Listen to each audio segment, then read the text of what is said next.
Bonjour à tous et bienvenue sur Commentax, podcast EDH présenté en français. Je suis Neldarak. Et je suis Blazing Iron. Et aujourd'hui, on vous présente un épisode politique.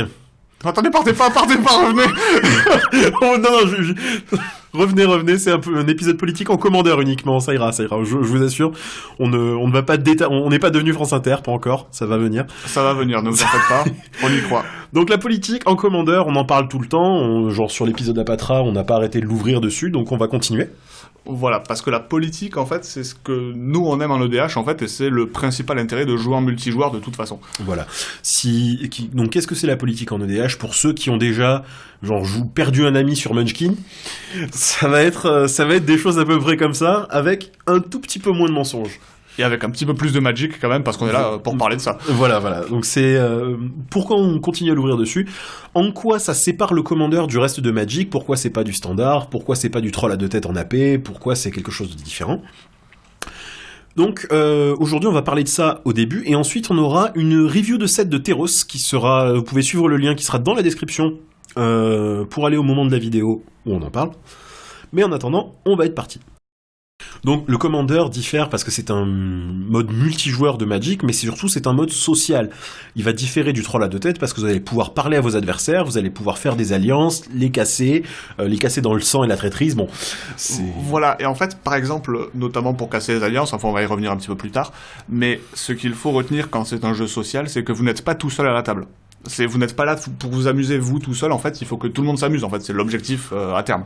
Voilà, c'est-à-dire que si vous amenez un deck genre ultra compétitif, un deck CEDH dans votre table d'amis qui joue à Magic une fois par an, a priori, il va se passer une de deux choses. La première, c'est que vous allez perdre des dents, et la deuxième, c'est que vos amis vont arrêter de jouer à Magic. Voilà. Donc... Et après, en plus, il y a aussi l'autre côté, c'est que si jamais, par exemple, vous avez un deck tout pourri ou un deck très bizarre que vous avez envie d'essayer et que vous savez que ça va pas tourner et que vous jouez avec 3 autres personnes qui sont complètement compétitives, vous allez juste vous faire rouler dessus et vous allez juste pas vous amuser, en fait. Voilà. Donc il y a un aspect de discussion qui doit se faire dans la partie, mais aussi avant la partie, autour de la partie. Et ça, c'est ce qu'on va appeler le contrat social de l'EDH. Voilà, le contrat social a plein de choses à l'intérieur, donc ça en fait partie de jouer avec des decks et des gens de niveau à peu près équivalent. Ça permet d'éviter trop de disparités, et donc du coup, juste au niveau du gameplay, en fait, qu'il y ait une personne qui roule sur tout le monde et quand même à 3 contre 1, il gagne. Ce qui est absolument terrible. Qui n'arrive jamais. Qui n'arrive absolument jamais, bien évidemment. Surtout pas dans notre pod. Et après, il y a aussi les choses à ne pas faire sur une table. En fait, c'est si jamais vous arrivez sur une table et que vous faites que tout le monde a un niveau équivalent, mais que vous faites que des plays en fait qui sont qui embêtent tout le monde en fait et que personne n'a jamais envie de voir sur une table. Ça va très mal se passer au niveau social en fait, pas au niveau du jeu. Là on est en train de parler des choses genre... Alors juste avant de parler de ça, on va préfacer cette section en disant que les gens ont différentes idées de ce qui est acceptable ou pas, de ce qui est fun ou pas. Voilà, et exactement. Vous pouvez avoir des tables, alors ça existe, qui trouvent que jouer sur une table stack c'est fun. Alors ne me demandez pas pourquoi, hein. Je sais pas pourquoi, je sais pas comment, mais j'en ai vu. Donc, si par exemple vous avez une table chez nous, jouer un Armageddon, jouer un Vorinclex, c'est des trucs pas top, c'est des trucs pas super sympas, mais il y a d'autres tables où c'est parfaitement fine. Voilà, c'est ça. Donc parler aux gens sur ce que les gens aiment pas, et juste qu'on soit bien clair, on n'est pas sur une logique d'équilibrage de jeu. On est sur une logique de tout le monde s'amuse. Si vous êtes sur une table où vraiment il y a 4 joueurs sur 4 qui ne peuvent pas voir les counterspells, qui détestent ça, à moins que ces personnes soient en train de faire des trucs complètement déconnés qui ne peuvent être arrêtés que par des counterspells, considérez le fait de ne pas en mettre dans vos decks, parce que, encore une fois, vous êtes là pour vous amuser avec vos amis, et si pour eux c'est une purge, Voilà, et même en dehors d'un cercle privé, genre si par exemple vous jouez à votre magasin local ou quoi, pourquoi pas, vous avez le même groupe de personnes avec lequel vous jouez, vous faites des choses, par exemple genre vous jouez des Armageddon qui cassent tous les terrains. Ça peut être ok dans votre groupe, mais par exemple si jamais vous partez en Grand Prix et que dans le Grand Prix en fait il y a quelque chose qui s'appelle la Command Zone, qui est un endroit où les gens peuvent juste jouer au Commander. Donc vous allez jouer avec des inconnus, et donc du coup ce contrat social il vaut mieux le respecter parce que a priori, statistiquement, les gens qui se déplacent en GP vont avoir plus d'argent que vous. Vont avoir un gigantesque deck, complètement CEDH du cul, et si vous les saoulez un petit peu... c'est pas ça, c'est genre juste que les gens sont là pour s'amuser, et si jamais leur notion du fun, leur vision du fun diffère trop de la vôtre, il se peut que ça clash, et donc le contrat social, c'est écrit nulle part ou quoi, mais déjà ça évite de tomber dans certains écueils. Voilà, donc le mot-clé, c'est vraiment la communication. Parlez aux gens avec qui vous allez jouer. Dites-leur, oui, moi j'ai un deck complètement cassé, c'est un Breya CEDH, ou c'est un Breya presque CEDH. J'aimerais bien le jouer, mais j'ai envie de faire chier personne. Est-ce que ça vous dérange ? Et en fonction de ce qu'ils vous répondent, genre, ou bien non, on est une table ultra casu, tu vas nous rouler dessus. Par contre, j'ai un deck à te prêter. Genre, voilà, ayez ce genre de choses en tête. Parce que sinon, moi j'ai vu ça au magasin local, genre quelqu'un qui proclamait haut et fort, oui, moi je suis là pour écraser les gens, je suis là pour gagner, etc. Je l'ai pas vu jouer à une table de commandeur depuis, mais. Après voilà, si par exemple c'est votre truc, donc c'est l'esprit compétitif, donc c'est ce qu'on retrouve en CEDH. Si jamais vous avez envie de rouler sur tout le monde et que vous êtes là pour la win, pourquoi pas si les 3 autres personnes sont là pour ça. Voilà, mais là, du coup, dites-le au départ, dites que vous voulez faire du CEDH de base, et c'est un autre univers. Et là, les deals en CEDH n'existent à peu près pas. Parce que tout le monde gagne Tétra.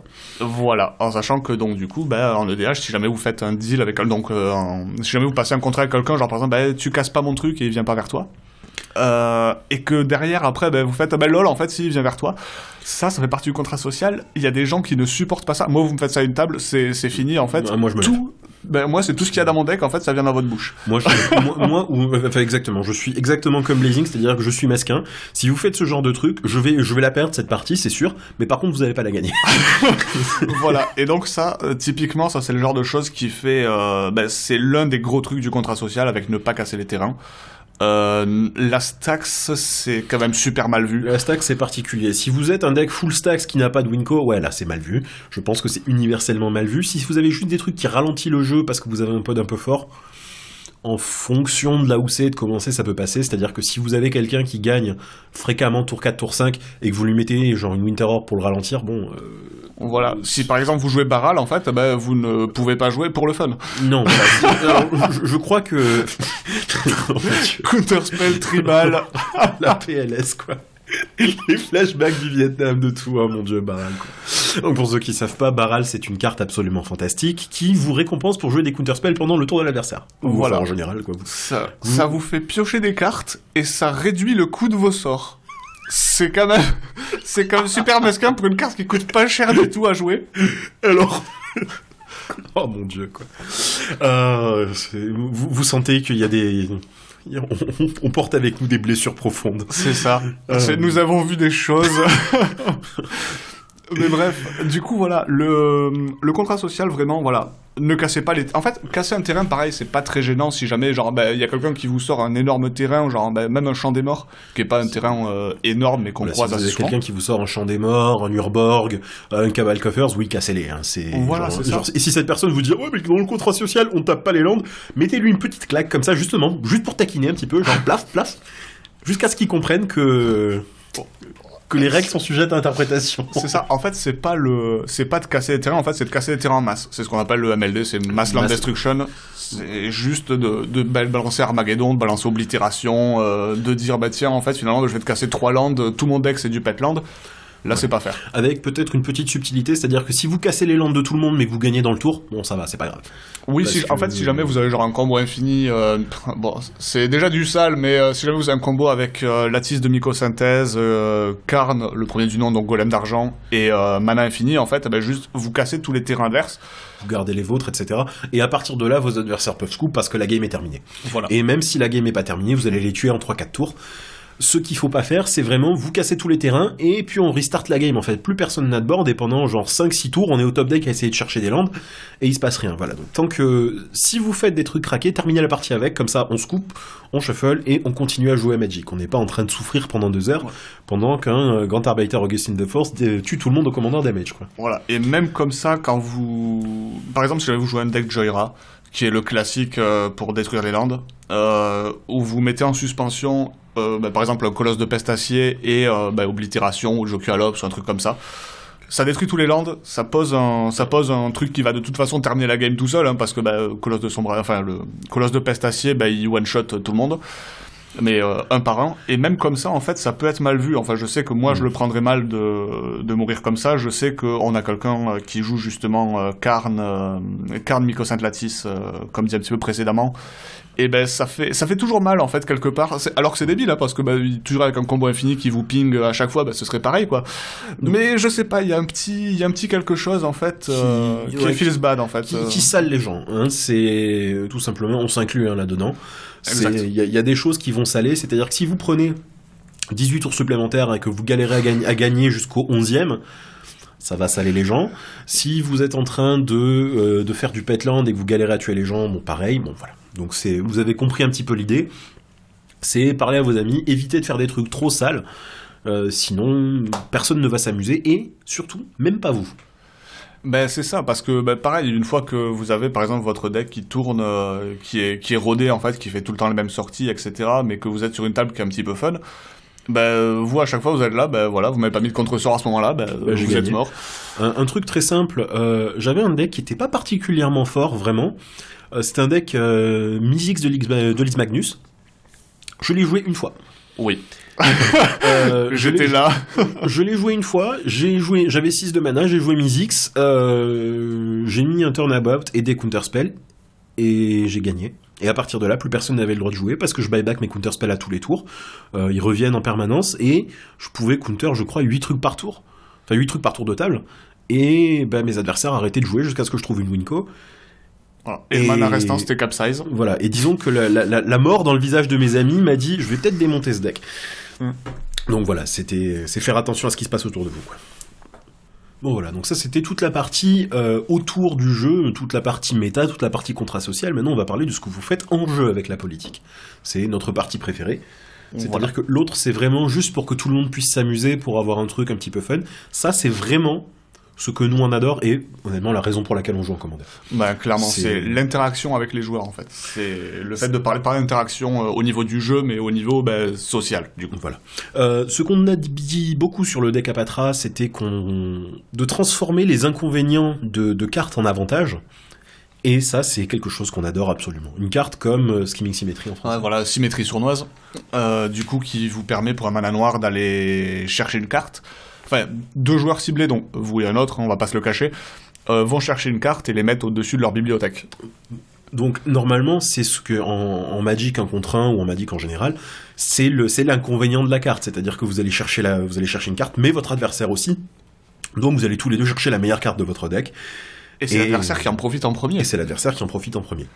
Et du coup, ce que vous faites avec ce genre de carte, généralement, l'avantage de symétrie sournoise, en fait, c'est même plus fort. Moi, je trouve que Tuteur Vampirique, par exemple... Ah, je suis parfaitement d'accord. Précepteur Vampirique, du coup, en français. Ouais, on va se faire... Par contre, on va avoir de la rage, je pense. Alors, oui, parce que voilà, d'accord, c'est un rituel. Bon... Non, mais je suis parfaitement d'accord avec toi. Genre, sur Précepteur Vampirique, il n'y a pas marqué que c'est l'adversaire qui paye le sort, quoi. C'est ça, parce que, par exemple, vous pouvez dire, ouais, mais j'ai... Là, donc, mettons, vous avez une situation, donc vous êtes à 4 joueurs sur la table. La table, elle est absolument terrifiante. Il y a des trucs à casser de partout. Et vous êtes là, je n'ai pas de source de pioche, mais j'ai une... Mais j'ai une symétrie sournoise en main.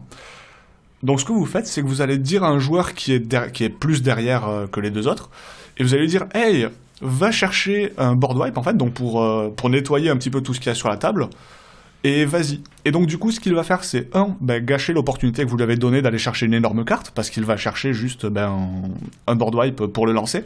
Donc c'est lui qui va récupérer une carte, gâcher sa pioche, lancer le board wipe, donc le payer, pour faire quelque chose que vous aurez voulu faire de toute façon, et vous, en plus de ça, vous êtes allé chercher une carte. Voilà.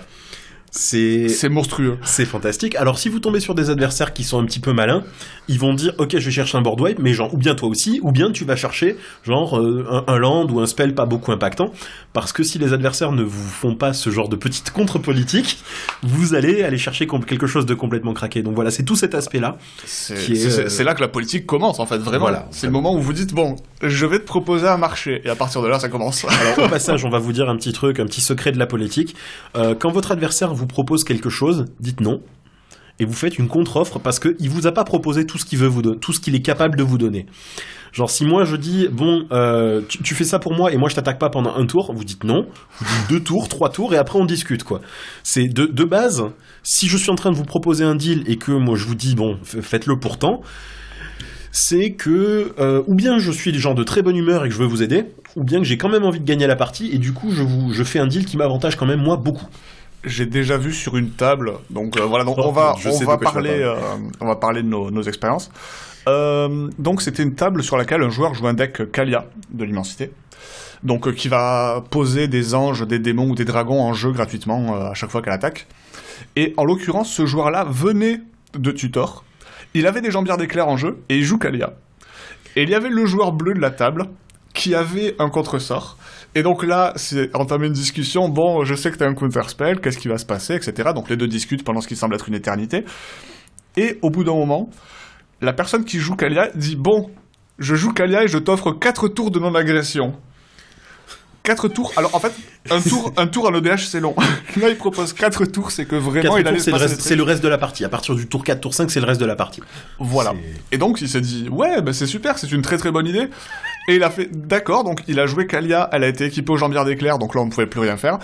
Et alors ce qui s'est passé, c'est qu'il a attaqué, qu'il a posé Vilis. Et à partir de là, bah, on a tous perdu en fait. Donc voilà, c'est ce qu'on vous dit. Surtout, en plus, si quelqu'un vous fait un deal qui a l'air vraiment très intéressant comme ça, il y a anguille sous roche. Oui. Ou alors, sauf si cette personne est désespérée, ça arrive. Si jamais par exemple c'est tu m'effaces pas de la partie, ou alors tu me sauves de ce qui va me tuer là, qui est vraiment présent et vraiment tangible. Et je suis ton cerf pour le reste de la partie. C'est ça. Jusqu'à temps qu'on soit en duo, je te sers. Et alors, tant qu'on est dans la politique, on va faire une petite digression là-dessus. Faites attention aussi à ce genre d'interaction. Parce que si par exemple ça se termine en 2 contre 1, les gens vont pas être contents. Voilà. Aussi, un autre truc, si vous êtes sur ce genre de table, ne soyez jamais la dernière personne à rejoindre la discussion. Si vous êtes la dernière personne à rejoindre la discussion, vous avez tort. Oui. Toujours.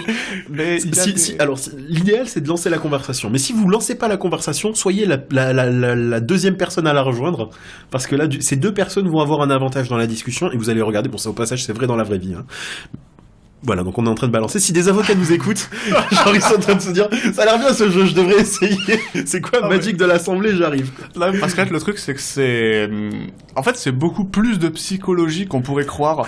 Parce que je vais vous livrer un de mes petits secrets sales de politique. Allez, nous sommes entre nous, on peut faire ça. On les balance pas tous, faut qu'il nous en reste après, sinon. Mais par exemple, dès que, vous jouez quelque chose de terrifiant sur la table. Et donc, ce qui va se passer, c'est que tout le monde va tourner les yeux vers cette chose terrifiante. Et alors, ce qu'il faut faire dans ces cas-là, donc déjà, c'est ne pas paniquer parce que de toute façon, votre truc va être détruit. Mais par contre, ce qu'il faut avoir fait, en fait, c'est d'avoir au préalable préparé le terrain. Donc, dès que quelqu'un joue une carte qui est un petit peu dangereuse, vous en faites des caisses.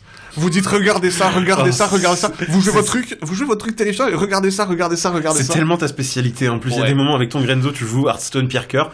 Et c'est juste avant que j'ai joué un truc fort ou quelque chose. Et tu joues Pierre Cœur en scred. Ouais. Ce qui est, et pour toi, c'est ton éveil du Mirari complètement.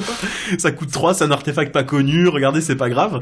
Et la plupart du temps, s'il y a pas, encore une fois, moi ou quelqu'un qui connaît bien ton Grenzo à la table, pour dire non mais attendez, ça c'est complètement fumé, et les gens limite ne s'en rendent pas compte, quoi. Voilà. Les gens s'en rendent pas compte et ça passe crème et tu retournes ton deck sur la table. Et tu retournes ton deck sur la table et les gens disent mais je comprends pas, on a remove le gros truc problématique, on a perdu quand même. Et là t'es en train de te frotter les mains à l'autre bout de la pièce, salaud. Eh oui. Mais donc voilà, ce genre de choses, parce que pareil quand vous faites un deal, en fait, même si jamais en fait il y a pas un deal ou quoi, si jamais quelqu'un dit quelque chose et qu'il est en public, en fait, revenir sur sa parole, en fait, ça va être d'une difficulté mais infâme pour lui. Mais en fait, même si jamais, juste il a dit ouais, bon ben voilà, tu fais ce que tu veux, etc. Ou juste ouais, je pense que je vais péter ça au prochain tour. Si jamais il a dit je pense que je vais péter ça au prochain tour, ça va être très difficile qu'il aille péter autre chose. C'est un mécanisme qu'on a tous dans la tronche, en fait, qui est très difficile à esquiver. Mais voilà, si jamais vous arrivez à faire dire à quelqu'un ce que vous voulez, en fait, c'est que déjà vous avez gagné. Ouais. Donc là, vous êtes en train de savoir quel genre de personne on est. C'est pas flatteur, on le sait. En même temps, ça s'appelle politique. Écoutez, monsieur Blessing.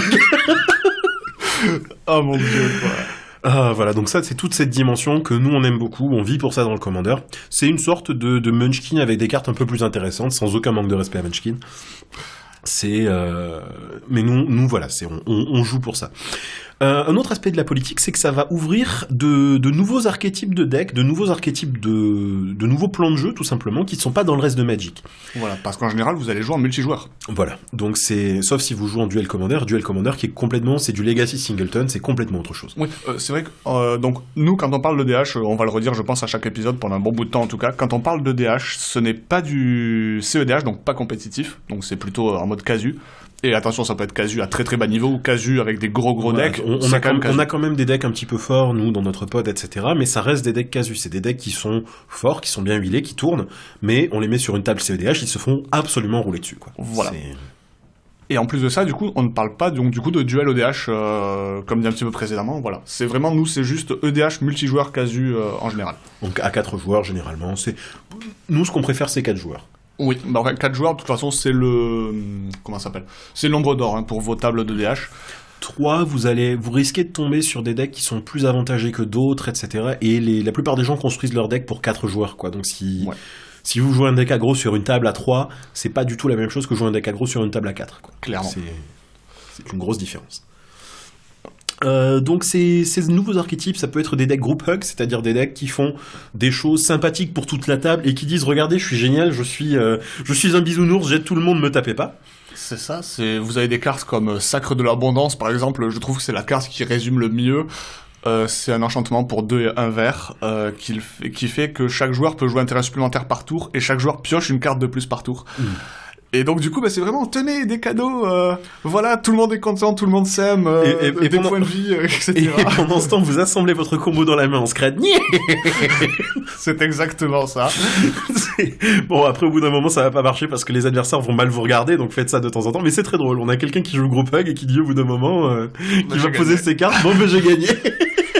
Et après, vous avez même des decks true group hug, en fait, vraiment, avec l'hippopotame en général. Où c'est genre, juste, vous ne jouez pas de Winco, en fait, et puis juste, vous faites en sorte que tout le monde joue à son power maximum, en fait. Que tout le monde ait sa machine qui soit huilée à fond, et puis juste, mais vous regardez tout le monde dégueuler son deck sur la table, c'est absolument génial. Alors, c'est pas exactement ça, mais c'est quand même assez similaire pour s'en rappeler. Dans ton deck Nekusar, à l'époque où il était pas assez fort, enfin, il reste quand même un deck très gentil, mais à une époque, tu faisais vraiment juste piocher les gens. Oui. Pour d'autres choses, et tu tuais les gens accidentellement. Genre, les gens se tuaient eux-mêmes en piochant des cartes. Et un jour, j'en ai eu marre, j'ai dit, c'était genre T4, t'avais mis 4 de dégâts ou 5 de dégâts à tout le monde, et très tôt, quoi. Ouais. Et j'ai dit, bon, j'en ai marre, il va nous tuer au ping de 1, je vous propose, on fait la triple entente, on lui marave la gueule, et après on joue à match. Voilà, et donc, typiquement, tant qu'on parle de Nekusar, il y a un autre archétype qui est très proche, qui s'appelle Group Slug, qui consiste à tuer tout le monde à la même vitesse. En fait, petit à petit, en fait, juste vous ruinez tout le monde. Et vous aussi. Alors, mais vous aussi, mais moins que les autres. Moins que les autres, en fait, c'est ça. Et surtout, ça, c'est insidieux, parce que, donc, par exemple, nous parlions de Nekusar. Donc, Nekusar permet à tout le monde de piocher une carte supplémentaire par tour, comme une mine rugissante ou quoi. Par contre, à chaque fois qu'un adversaire pioche une carte, il prend une blessure supplémentaire. Et là, en fait, à partir de là, genre, vous jouez Nekusar, et c'est là, mais, non, c'est bon, regardez, je suis gentil, je vous fais piocher des cartes. Piocher des cartes, c'est très fort dans Magic, donc c'est pour ça que le deck est pas fort. Encore plus fort en EDH où on est sur un format singleton, quoi. Donc, Oui. Et donc du coup, tout le monde commence à piocher, puis vous êtes là, mais non, regardez, je vous fais piocher, ça va, vous prenez une spike enfin 2 spikes du coup par tour. Je vous donne une nécropotence gratuite, vous allez pas quand même, hein, s'il vous plaît. C'est Phyrexian Arena pour tout le monde et gratuitement, et c'est moi qui ai payé, hein. C'est ça. Et donc du coup, tout le monde va être là, ouais, c'est bien de piocher des cartes, etc. Puis après, du coup, vous jouez un deuxième effet Nekusar, puis d'un seul coup, tout le monde commence à piocher 3 cartes par tour. Et tout le monde commence à prendre 6 par tour, et regarde les points de vie, et puis tout le monde est à 15, sauf moi qui est à 40, en fait. Et les gens commencent à se dire, mais attends, il est en train de nous tuer, là. Et là, c'est le moment où vous jouez une wheel et vous les regardez dans les yeux. Là, c'est déjà trop tard. Voilà, donc, Group Slug, il y a Mogis aussi, je crois, qui est joué, le dieu du massacre. Oh, je pensais surtout à Tantis. Ah oui. Tantis, la tisseuse de guerre, je crois, en français. Tantis, c'est un peu plus précis, enfin, c'est un peu plus différent, je trouve, donc, quand même. Pour 3 Agent, c'est une créature légendaire araignée, vigilance portée, toutes les créatures attaquent à chaque combat si c'est possible, et quand une créature vous attaque ou un Planeswalker que vous contrôlez, mettez un compteur +1/+1 sur Tantis, la tisseuse de guerre. Donc vous mettez ça, vous mettez des trucs genre Ensnaring Bridge ou Crawl Space, enfin, bref, des trucs qui empêchent de vous attaquer, et les autres, et vous regardez vos adversaires qui sont obligés de se taper les uns les autres, qui n'ont pas le choix. Bah, t'as Maziri qui fait ça sans avoir besoin de build de Pilofort à côté, donc du coup c'est un chat Naya, pour 2 et Naya je crois. à chaque fois qu'une créature que vous contrôlez inflige des blessures de combat à un joueur, ben en fait vous incitez toutes les créas de ce joueur. Et donc du coup il est obligé de taper avec toutes ces créas et pas vers vous. Et taper quelqu'un d'autre que vous, c'est infâme. Niveau commandant politique, alors bon, lui il est aussi joué en CEDH, mais c'est vraiment un très bon commandant politique. Pour d'autres raisons, ouais. Si vous voulez le jouer pour le fun, je vous le conseille parce que c'est vraiment, vous pouvez faire tellement de trucs stupides avec. Kenris, j'ai hésité en builder un jour, mais je savais que ça allait déraper, du coup je l'ai pas fait.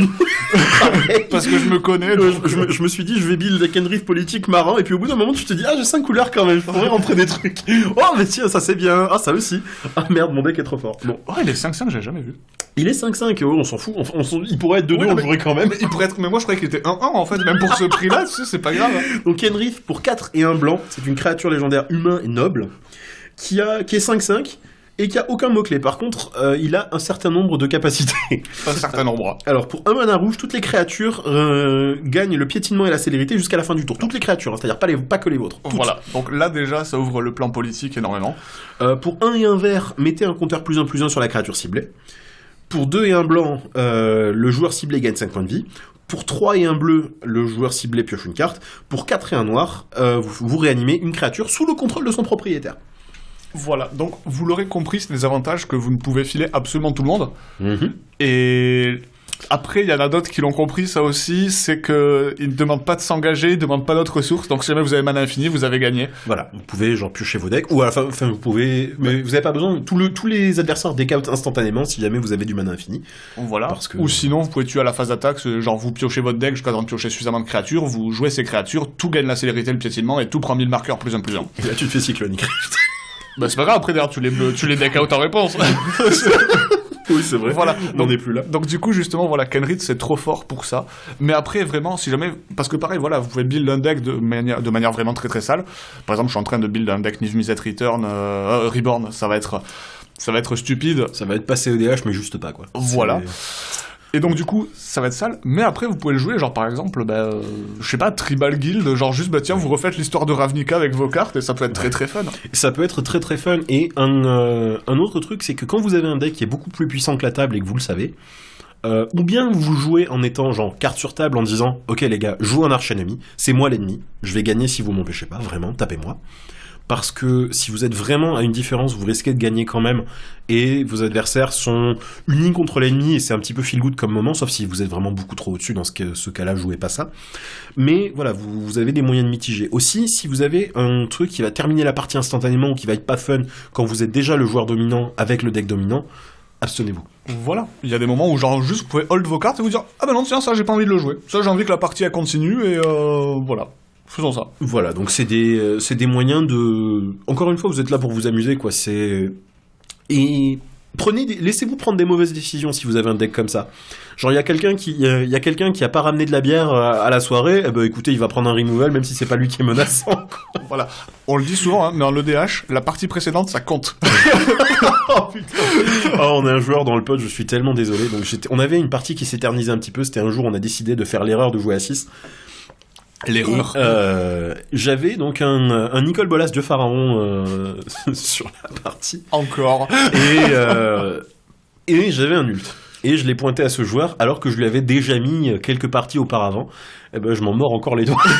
C'est ça, mais ça viendra le remordre un jour en fait. Il y a un moment où ça va revenir et. C'est un jour je vais être visité par 3 esprits de Noël qui vont me dire rappelle-toi de tes crimes, quoi. Ils vont me dire voilà ce qui va t'arriver si... Pardon, excusez-moi. Mon Dieu. Donc voilà, donc vraiment sur le plan politique, voilà, vous pouvez... En fait, il y a plein de manières d'interagir avec votre groupe, mais vraiment la clé c'est de se rappeler que vous n'êtes pas tout seul à la table, et si jamais il y a quelqu'un qui fait la gueule à la fin de la partie, n'hésitez pas à lui demander pourquoi est-ce qu'il fait la gueule. Genre qu'est-ce qui s'est passé, si jamais voilà c'est juste son deck qui a pas tourné, vous n'y pouvez rien, mais si jamais il est là c'est vraiment voilà, c'est vraiment lame ce que t'as fait, vraiment je joue pas et puis tu fais tel truc et puis machin. Alors bon, après il y a des gens qui sont mauvais perdants, mais ça c'est autre chose vraiment. Ouais, c'est genre limite même s'ils sont mauvais perdants, écoutez ce qu'ils ont à vous dire. Exactement. Après vous jugez de si c'est légitime ou pas, mais parlez-en, écoutez les gens, vraiment, il vaut mieux aller sur la communication que d'avoir des gens qui ruminent dans leur coin et qui, après leur mauvaise, ne viennent plus jouer, etc. Parce que ça, tout le monde en souffre au final. Bah bien évidemment, il y a plein de moments où genre, je sais pas, vous avez fait une soirée, et puis sur la soirée, il y a une fois un deck qui a pas tourné, une fois vous avez pris des tours infinis, l'autre fois vous avez perdu vos landes. Bon, il y a un moment, voilà, vous faites la gueule, c'est pas grave, ce sera mieux la prochaine fois. Vous en parlez aux gens, parce que pareil, voilà, c'est pas la peine de les agresser, vous leur dites juste, voilà, ça c'était dégueulasse, tant pis, je rage scoop, je vais aller prendre l'air un petit peu un coup dehors, vous allez prendre le frais, vous ouvrez une bière. La bière, ça aussi, ça va être récurrent. Je viens de me rendre compte, en fait, au moment où elle a sorti, si jamais vous représentez une marque de bière... J'allais dire, on n'est pas sponsorisé. Alors nous, on est basé sur Toulouse, il y a plein de petites brasseries sur Toulouse, il y a moyen de faire des choses, t'inquiète. Mon Dieu. Comment t'as sponsorisé par... On va splice ici, on reviendra la marque de la bière après. Mon Dieu. Voilà, donc ça c'était la politique en EDH. Maintenant, juste une petite incise rapidement. Si jamais ce qu'on vous dit ça vous intéresse, que vous avez envie d'essayer le Commander mais que vous savez pas par où vous y prendre, la méthode la plus simple, c'est regarder si vous avez un magasin de cartes à côté, un magasin de jeux de société. Vous allez voir là-bas et vous leur posez la question s'ils ont quelque chose. Eux, en tout cas, ils pourront probablement vous renseigner. C'est ça, au moins vous réaiguillez, si jamais ça va. Si vous vivez, genre, à la campagne, genre dans les profondeurs de la Corrèze, etc., ne désespérez pas. Vous allez fréquemment avoir des petites assos de jeux de rôle qui sont basés plus ou moins pas trop loin de chez vous. Ça sera plus ou moins facile ou difficile à trouver, mais si vous trouvez pas un magasin de jeux local, c'est chercher vos associations de jeux de rôle. Généralement, entre rôlistes et Magic, il y a un certain tissu connectif. Ouais, c'est vraiment très très fin. Ouais, on connaît, je crois, un seul joueur de Magic qui n'est pas un rôliste et il est en train de s'y mettre là. Donc c'est... Ouais, effectivement. Et voilà, et pour ce qui est de la politique quand même, donc là c'était vraiment une introduction à la politique, donc ça a été un petit peu bordélique, etc. Ça a été un peu vague, mais par la suite du coup nous reparlerons de politique parce que comme on vous l'a dit c'est central pour nous, donc du coup il y aura d'autres épisodes qui vont en parler, peut-être sur des sujets plus précis ou juste plus longuement. Voilà, bon là ça fait 20 minutes qu'on l'ouvre, ça fait 20-30 minutes qu'on l'ouvre sur la politique, mais c'est une introduction, si on vous assure. C'est ça, justement parce que pareil, voilà, 20-30 minutes, qu'est-ce que c'est le temps de discuter pour que votre truc il reste sur la table. Oh mon Dieu, encore une fois, si vous êtes avocat, si le barreau ça vous manque et que vous êtes en vacances, venez jouer à Magic. C'est... Oui, votre honneur, mon client a tenu sa parole de remove et Mirror's Wake. Il devrait donc être acquitté de perdre sa board, excusez-nous. Non, on vous assure, c'est beaucoup plus drôle quand on est sur la table que quand on nous écoute parler. C'est vrai qu'on n'a pas le retour encore, mais... Bref. Et juste pour terminer, si vous avez des amis qui sont intéressés par le jeu de rôle ou par tel truc, proposez-leur de jouer tout simplement. Genre vous prenez deux decks Commander, vous le prenez, vous testez. Si jamais vous avez des amis qui aiment les jeux de société, il n'y a pas de raison que ça leur plaise pas. Hein. Après, pour commencer, vous avez directement des packs d'introduction qui existent, en fait, où c'est 2 decks déjà pré-triés pour les premières parties, pour comprendre comment marche le jeu, etc. Mais bon, Magic, voilà, c'est sympa, donc vous pouvez quand même apprendre aux gens à jouer à Magic, puis ensuite, vous leur prêtez vos decks pour les faire s'affronter les uns contre les autres, les decks et vos amis avec vous sur la table.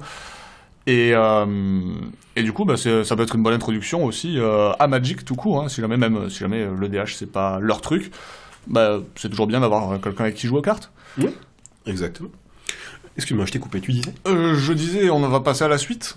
Oui. Parce que du coup, on vous avait promis une analyse du set de Theros, on au-delà de la mort. On va devoir s'y mettre. Alors,